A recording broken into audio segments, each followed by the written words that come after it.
అనగనగా ఒక చిన్న అందమైన ఊరిలో పేదరాశి పెద్దమ్మ అనే ఒక మంచి మృదువైన మనసున్న అమ్మమ్మ ఉండేది. ఆమెకు నలుగురు కూతుళ్ళు. వాళ్లందరినీ పెంచి పెళ్లి చేసి తను దాచుకున్న చిన్న చిన్న వస్తువులన్నీ వారికి ఇచ్చేసింది. ఇప్పుడు పెద్దమ్మ దగ్గర ఏమీ మిగలలేదు. అందుకే ఒక్కో కూతురు ఇంట 3 నెలలు ఉంటూ గడిపేది. కూతుళ్ళు, అల్లుళ్ళు అందరూ పెద్దమ్మను చాలా ప్రేమగా చూసుకునేవారు. పెద్దమ్మల బతుకులో హాయిగా గడుస్తూ ఉంది. ఒకరోజు మొదటి కూతురు ఇంట 3 నెలలు అయిపోయాయి. పెద్దమ్మ రెండవ కూతురు ఇంటికి వెళ్తూ అడవిలోకి వచ్చింది. అంతలో ఓ పెద్ద పులికి నరవాసన వచ్చింది. అది నెమ్మదిగా పెద్దమ్మ దగ్గరకు వచ్చింది. పులి గర్జించి అంది, నిన్నే తింటాను. పెద్దమ్మ భయపడింది. కాని ఆమె చాలా తెలివైనది, యుక్తిగలది. ఆమె ఇలా అంది, ఓ పెద్ద పులి, నేను చాలా బలహీనంగా ఉన్నాను.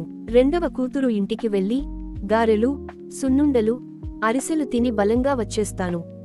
అప్పుడు నన్ను తిన్నా పర్లేదు. పులి అది నిజమేనేమో అనుకుని పెద్దమ్మను వదిలేసింది. పెద్దమ్మ రెండవ కూతురు ఇంటికి చేరింది. 3 నెలలు అయిపోయాక మళ్లీ పులి ఉన్న అడవి దాటాలి. పెద్దమ్మ పులి విషయానికి చెప్పింది. కూతురు కూడా తెలివైనదే. ఆమె పెద్ద బాన తీసుకుని పెద్దమ్మను అందులో కూర్చోబెట్టి మూతపెట్టి బానను దొర్లిస్తూ అడవి వైపు పంపింది. పెద్దమ్మ లోపల సంతోషంగా పాటలు పాడుకుంటూ వెళ్తోంది. పులి బానను పగులగొట్టింది.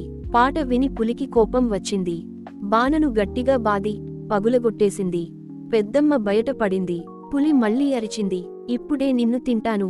కాని పెద్దమ్మ మరో యుక్తి ఆలోచించింది. ఆమె అంది, ఓ పులి, నేను చెమటలో తడిసిపోయాను. పక్కనే ఉన్న చెరువులో స్నానం చేసి వస్తాను. అప్పుడు తిను. పులి మళ్లీ నమ్మింది. పెద్దమ్మ తెలివితో తప్పించుకుంది. పెద్దమ్మ చెరువులోకి దిగింది. కొంతసేపు నీటిలో దాక్కుంది. పులి కోపంతో చెరువులోకి దిగుతుండగా పెద్దమ్మ 2 గుప్పెళ్ల ఇసుక తీసుకుని పులి కళ్లలోకి చల్లేసింది.